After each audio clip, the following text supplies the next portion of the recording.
ചെപ്പ് തുറന്നവരാരും അടയ്ക്കല്ലേ, ഇത് ഞാൻ തന്നെയാണേ. അങ്ങനെ നമ്മുടെ പുതിയ കാഴ്ചകളിലേക്ക് എല്ലാ എൻ്റെ പ്രിയപ്പെട്ടവർക്കും വീണ്ടും സുസ്വാഗതം. ആരുടെ വീട്ടിൽ ചെന്നാലും കുറച്ച് നാളായിട്ട് ചക്കയാണ് എല്ലാവരും തന്നുകൊണ്ടിരുന്നത്. അത് കഴിഞ്ഞിപ്പോൾ ഒരു കുറച്ചായിട്ട് ചെമ്മീനും നെത്തോലിയും കഴിച്ച് ഞാൻ മടുത്തു. ഒരു 10 നിന്നെങ്കിലും ദിവസവും ചെമ്മീൻ കിട്ടാറുണ്ട്. അങ്ങനെ ഇരുന്നപ്പോഴാണ് നമ്മുടെ ഫോണിൻ്റെ ഗാലറിയിൽ കോവിഡ് ടൈമിൽ, ആ ഒരു ടൈമിലാണ് ഞങ്ങൾ ജയ്പൂരിൽ വരുന്നത്. അന്ന് ഒരു സ്റ്റുഡിയോ അപ്പാർട്ട്മെൻറ്റിലായിരുന്നേ. അപ്പോഴാ ദാ കിടക്കുന്നു പാലക്ക് റെസിപ്പി. എന്നാൽ വെറൈറ്റി ആഗ്രഹിക്കുന്ന ആരെങ്കിലും ഉണ്ടെങ്കിൽ അവർക്കൂടെ കാണാമല്ലോ എന്ന് വെച്ചാൽ കേട്ടോ. അപ്പം ദാ അതിനായിട്ട് നമ്മൾ 500 ഗ്രാം പാലക്ക് എടുക്കുന്നു. പാലക്കിൻ്റെ തണ്ട് നമുക്ക് ആവശ്യമില്ല കേട്ടോ. അപ്പോൾ അത് നമ്മൾ കട്ട് ചെയ്ത് മാറ്റുന്നു. അത് വേറെ എന്തെങ്കിലും കറികളിൽ നമുക്ക് ദാലോ ഒക്കെ വെക്കുമ്പോൾ നമുക്ക് ഉപയോഗിക്കാൻ പറ്റും കേട്ടോ. നന്നായിട്ടൊന്ന് വാഷ് ചെയ്യണേ. വാഷ് ചെയ്ത ശേഷം വെള്ളം ചൂടാക്കുക വലിയൊരു പാത്രത്തിൽ. അതിനുശേഷം നമുക്ക് ഈ എടുത്ത പാലക്കില്ലേ അതൊന്ന് ആ വെള്ളത്തിലോട്ടിട്ട് ഇതിനകത്തൊരു സ്പൂൺ പഞ്ചാരയും കൂടി ഇടണേ. അതായത് ആ പാലക്കിൻ്റെ ഗ്രീൻ കളർ പോകാതിരിക്കാൻ വേണ്ടിയാണ്. ഒന്നൊന്ന് വെള്ളം തിളച്ചാൽ മതി, അതായത് ജസ്റ്റ് ഒന്ന് കുക്കായാൽ മതി. ആ പാലക്ക് എടുത്ത് അപ്പം തന്നെ തണുത്ത വെള്ളത്തിലോട്ടിടണേ.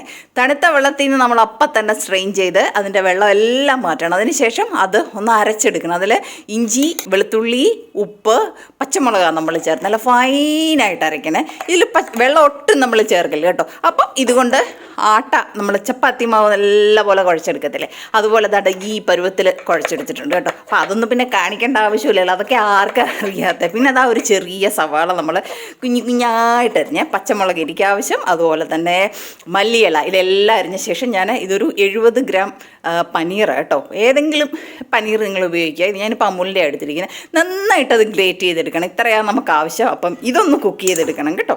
അപ്പോൾ അതിനായിട്ടൊരു പാത്രം വെക്കുക. അതിലേക്ക് വെളിച്ചെണ്ണ ഉപയോഗിക്കല്ലേ, ഒള്ളി സൺഫ്ലവർ ഓയിൽ കേട്ടോ.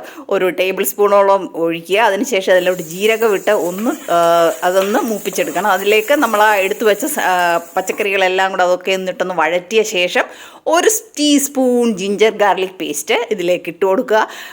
ചെറുതായിട്ട് അരിഞ്ഞതല്ല, പേസ്റ്റ് തന്നെ ചേർത്ത് കൊടുക്കണം കേട്ടോ. അതിനുശേഷം ആവശ്യത്തിനുള്ള ഉപ്പിട്ട് കൊടുക്കുക, മഞ്ഞൾപ്പൊടി ഇട്ട് കൊടുക്കുക.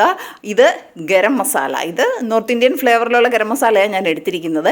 അതുപോലെ തന്നെ ആംചൂർ പൗഡർ, അതായത് ഡ്രൈ മാംഗോ പൗഡർ, ഇത് രണ്ടും മസ്റ്റാണ് കേട്ടോ. ഇപ്പം നോർത്ത് ഇന്ത്യൻ ഗരം മസാല നിങ്ങളുടെ കയ്യിലില്ലെങ്കിൽ നിങ്ങൾക്ക് നമ്മുടെ നാട്ടിലെ തന്നെ ഗരം മസാല ഉപയോഗിക്കാവുന്നതാണ് കേട്ടോ.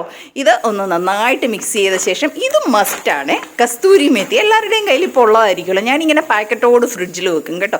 അപ്പോൾ അത് കുറച്ച് ഡ്രൈ ആയിട്ടിരിക്കും. അപ്പോൾ നമ്മൾ കൈ കൊണ്ട് തന്നെ ഇതിങ്ങനെ ഒരു സ്പൂൺ ക്രഷ് ചെയ്ത് ഇതിനകത്തോട്ടിട്ട് ഇതെല്ലാം കൂടെ നന്നായിട്ടൊന്ന് മിക്സ് ചെയ്യണം കേട്ടോ. പനീർ പിന്നെ അധികം കുക്കാവേണ്ട ആവശ്യമില്ല. ഇനി ഇത് കുക്കാവാൻ ഉള്ളതായതുകൊണ്ട് നമുക്ക് അധികം കുക്ക് ചെയ്യേണ്ട കേട്ടോ. അതിനുശേഷം അതിനകത്തോട്ട് ആ മല്ലിയിലയും കൂടെ ഒക്കെ ചേർത്ത് ഒന്ന് നന്നായിട്ട് മിക്സ് ചെയ്ത് ഇതിൽ എത്രയായാലും പനീറിൽ കുറച്ച് വെള്ളത്തിൻ്റെ അംശം കാണുമല്ലോ, അത് പോകണം. അതുപോലെ ചില്ലി ഫ്ലേക്സും കൂടെ ഒന്ന് നമ്മൾ ചേർത്ത് കൊടുത്തു. ഇതിലെ വെള്ളമെല്ലാം ഒന്ന് പോട്ടെ. അങ്ങനെ അതവിടെ തണുക്കാൻ വെച്ച ശേഷം ഞാനൊരു കുളിയൊക്കെ കഴിഞ്ഞു വന്നു കേട്ടോ. ഇതിങ്ങനെ കഴിക്കാനും നല്ല ടേസ്റ്റിയാണ് കേട്ടോ. അപ്പം ഇതിനകത്തെ വെള്ളം ഉണ്ടെങ്കിൽ നമുക്ക് ഈ നമ്മൾ ആ കുഴച്ച് വെച്ച മാവില്ലേ അതിൽ സ്റ്റഫ് ചെയ്യാൻ പറ്റത്തില്ല കേട്ടോ. നല്ല ഡ്രൈ ആയി ഇതിങ്ങനെ നമുക്ക് പാത്രത്തിൽ എടുത്ത് കഴിക്കാൻ തോന്നും. അത്ര ടേസ്റ്റിയാണ് കേട്ടോ. നല്ല രസം. ഇപ്പോൾ പാലക്ക് കുട്ടികളൊന്നും കഴിക്കത്തേയില്ല. കുട്ടികളെന്നല്ല ഒരുമാതിരി ആർക്കും ഇഷ്ടമല്ല. എനിക്കും പേഴ്സണലി ഇഷ്ടമുള്ള സാധനമല്ല കേട്ടോ. എങ്കിലും പിന്നെ ഈ അയൺ കണ്ടൻറ്റ് ഇത്രയുള്ള വേറെ വെജിറ്റബിൾ ഉണ്ടോ? മുരിങ്ങയുടെ അതൊക്കെ ഉണ്ട്. അതുപോലല്ല ഇത് ഹെൽത്തിയാണ്. അപ്പോൾ ഇത് കഴിപ്പിക്കാൻ വേണ്ടിയതാ നമുക്ക് ഉള്ള ഏറ്റവും ബെസ്റ്റ് മാർഗ്ഗം കേട്ടോ. ചപ്പാത്തി പോലെ പരത്തുക. അതിനുശേഷം നമ്മൾ ആ എടുത്തു വെച്ച പാലക്കിൻ്റെ ആ മിക്സില്ലേ അത് ഇങ്ങനെ നന്നായിട്ട് സ്റ്റഫ് ചെയ്ത ശേഷം ഇതെങ്ങനെ അത് പരത്തിയെടുക്കാനുള്ള പരിപാടി കണ്ടോ. എങ്ങനെ ഒന്ന് ഫോൾഡ് ചെയ്യുന്നത് നന്നായിട്ട് ശ്രദ്ധിക്കണേ. വെള്ളം ഒന്നും കൊണ്ട് ഒട്ടിക്കുകയോ മുട്ട കൊണ്ട് ഒട്ടിക്കുകയോ അങ്ങനെ ഒന്നും വേണ്ട കേട്ടോ. പക്ഷേ അധികം ഇത് പ്രസ് ചെയ്യരുത്. അതിനകത്തെ അത് നന്നായിട്ട് സ്റ്റഫിങ് നല്ലപോലെ വേണേ.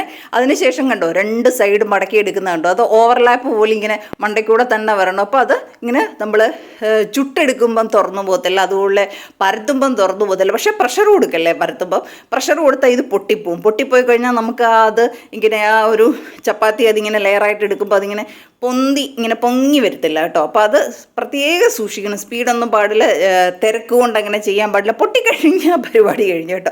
ഒട്ടും പൊട്ടാൻ പാടില്ല. പ്രഷർ കൊടുക്കാതെ സൂക്ഷിച്ച് പരത്തിയെടുക്കാമെങ്കിൽ. ഇത് ഞാനിപ്പം പ്ലാറ്റ്ഫോം നല്ലപോലെ ക്ലീനാക്കി അങ്ങനെ ഇട്ടാണ് പരത്തിയെടുക്കുന്നത് കേട്ടോ. നിങ്ങൾക്ക് ഇത് കല്ലിൽ വെച്ച് വേണേലും പരത്തിയെടുക്കുക. അതൊക്കെ അവരവരുടെ സൗകര്യം. ഞാൻ എല്ലാം അങ്ങനെ പരത്തിയെടുത്ത് കേട്ടോ. ഇനി നമുക്കിത് ചുട്ടെടുക്കാം. ഇനി ശരിക്കും പൊറോട്ട പൊള്ളിച്ചെടുക്കുന്നത് എങ്ങനെ പൊന്തി വരാനുള്ള ടെക്നിക്ക് പലർക്കും അറിയത്തില്ല. നാട്ടിലെ ഞാൻ പല വീഡിയോ വീഡിയോസും കാണാറുണ്ട് കേട്ടോ. അപ്പോൾ അതെങ്ങനെയാണെന്നൊന്ന് നോക്കിക്കോണേ. തവ നന്നായിട്ട് ചൂടാക്കിയ ശേഷം നമ്മൾ ആ എടുത്ത് പരത്തി വെച്ചിരിക്കുന്ന ഇത് ചപ്പാത്തി ആണെങ്കിലും ഇത് പൊന്തി വരും ഇങ്ങനെ കേട്ടോ. ഒരു വശം ഇട്ട് കൊടുത്താൽ ഇപ്പോൾ എണ്ണയും നെയ്യും ഒന്നും തൂക്കരുത്, 2 വശം അതൊന്ന് ജസ്റ്റ് ആവുമ്പം തിരിച്ചിട്ട ശേഷം ഇതിനെ ഇങ്ങനെ 4 വശം ഇതിനകത്ത് എണ്ണ, വെളിച്ചെണ്ണ തേക്കല്ലേ, എണ്ണ ഇങ്ങനെ തടവി കൊടുക്കണേ. തടവി കൊടുത്ത ശേഷം അത് നമുക്കിനിയിപ്പം വെളിച്ചെണ്ണ അല്ല ഓയിൽ വേണമെന്നില്ല, നെയ്യാണേലും മതി. അപ്പം ഞാൻ അത്രയും നെയ്യ് കഴിക്കണ്ടെന്ന് വെച്ചിട്ട് കുറച്ച് എണ്ണ ചേർത്തിട്ട് അതിൻ്റെ മണ്ടയ്ക്കൂടെ ഒരു മണത്തിന് വേണ്ടി, ശരിക്കും ഇത് നെയ്ക്കകത്ത് ഉണ്ടാക്കുമ്പോഴാണ് അതിൻ്റെ കറക്റ്റ് ഫ്ലേവർ വരുന്നത് കേട്ടോ. ഇങ്ങനെ നല്ല പോലെ പുരട്ടി കൊടുക്കണേ. അതിനുശേഷം നമ്മുടെ ആ ചീനി ചട്ടികം വെച്ചിട്ട് ഇങ്ങനെ ജസ്റ്റ് ഒന്ന് പ്രസ് ചെയ്ത് കൊടുക്കണം. വീണ്ടും നമ്മൾ മറു സൈഡിലും അതേപോലെ നെയ്യ് വരട്ടി കൊടുക്കണം കേട്ടോ. അത് പൊള്ളി ഇങ്ങനെ വരുമ്പോഴേ അത് നമുക്കത് ഇങ്ങനെ മുറിച്ചെടുക്കുമ്പോൾ ഇങ്ങനെ ലെയറായിട്ട് വരത്തുള്ളൂ, അല്ലെങ്കിൽ അത് ഒട്ടിപ്പിടിച്ച് പോകും കേട്ടോ. നല്ലപോലെ ചെറിയൊരു ഹോൾ അവിടെ വീണ് കാരണം അതിൽ കൂടെ കാറ്റ് പോകുന്നുണ്ട്, അത് സാരമില്ല, എങ്കിലും അത് നല്ലപോലെ പൊന്തി വരും. ഇങ്ങനെ വരുമ്പോഴാണ് അതിൻ്റെ ആ ഒരു രസം വരുന്നത്. വൈകിട്ട് ലഞ്ച് ബോക്സിലൊക്കെ കുട്ടികൾക്ക് കൊടുത്തുവിടാൻ നല്ലതാണ് കേട്ടോ. കുട്ടികൾക്ക് പാലൊക്കെ ചോദിച്ച് വാങ്ങിച്ച് കഴിക്കും. കുട്ടികൾക്കല്ല നമുക്കും. ഇതിന് വേറെ കറികളും ഒന്നും വേണ്ടാത്തതുകൊണ്ട് തന്നെ ഏത് ടൈം ലഞ്ച് വേണം. ഇതിപ്പോൾ ഞാൻ ലഞ്ച് ഉണ്ടാക്കാൻ വേണ്ടി എടുത്തതാണ്. പാട്ട് രാവിലത്തെ ആണെങ്കിലും കഴിക്കുന്ന ലഞ്ചാട്ടോ. കണ്ടോ പൊന്തി വരുന്നുണ്ടോ, നല്ല രസമായിരിക്കും. ഇതിന് പ്രത്യേകിച്ച് കറിയൊന്നും വേണ്ട കേട്ടോ. സാധാരണ പൊറാട്ട കഴിക്കുന്നത് തൈരിനകത്ത് ജീരകപ്പൊടി, മുളക് പൊടി, അതുപോലെ ഉപ്പ്, പിന്നെ വേണമെങ്കിൽ മല്ലിയില, ഇത് മാത്രം മതി. വേറെ ഒരു ഇതും വേണ്ട. അതിൽ മുക്കി കഴിക്കാൻ നല്ല ടേസ്റ്റ് കേട്ടോ. പിന്നെ കുട്ടികളാണെങ്കിൽ ചിലപ്പോൾ സോസ് കൂട്ടി കഴിക്കാൻ വലിയ ഇഷ്ടമാണ് കേട്ടോ. അതുപോലെ അച്ചാറൂടെ ഉണ്ടെങ്കിൽ വേറെ ഒന്നും വേണ്ട. അപ്പം ചെമ്മീനെ ഒന്ന് മാറ്റി വെച്ച് ഇത് ഒരിക്കലെങ്കിലും ഒന്ന് ട്രൈ ചെയ്യും കേട്ടോ. കണ്ടോ ഇതിൻ്റെ സ്റ്റഫിങ് ഉണ്ടോ, നല്ല ഫുൾ സ്റ്റഫിങ്, അത് നല്ല ലെയറായിട്ടിരിക്കുന്നുണ്ട്, ഒന്നും ഒട്ടിപ്പിടിക്കാതെ. അപ്പോൾ ഇപ്പം തന്നെ ട്രൈ ചെയ്യുമല്ലേ. അപ്പോൾ ഇന്നത്തെ നമ്മുടെ പാലക്ക് റെസിപ്പി എല്ലാവർക്കും ഇഷ്ടപ്പെട്ടെന്ന് വെച്ചു വിചാരിക്കുന്നു. എനിക്കിൻ്റെ പേരൊന്നും അറിയത്തില്ല, അതാ ഞാൻ പറഞ്ഞാൽ നിങ്ങൾ തന്നെ ഒരു പേരും ഒക്കെ ഇട്ട് സജസ്റ്റ് ചെയ്തു കേട്ടോ. അപ്പോൾ എല്ലാവരും ഒരിക്കലെങ്കിലും ഒന്ന് ട്രൈ ചെയ്യുക. വീണ്ടും പുതിയ വീഡിയോയുമായി വരുന്നവരേക്കും ഒരുപാട് നന്ദി കേട്ടോ. അപ്പോൾ ഇതുവരെ എന്നെ സപ്പോർട്ട് ചെയ്ത എല്ലാ എൻ്റെ പ്രിയപ്പെട്ടവർക്കും എന്താ പറയുക, നല്ല ഒരുപാട് നന്ദി.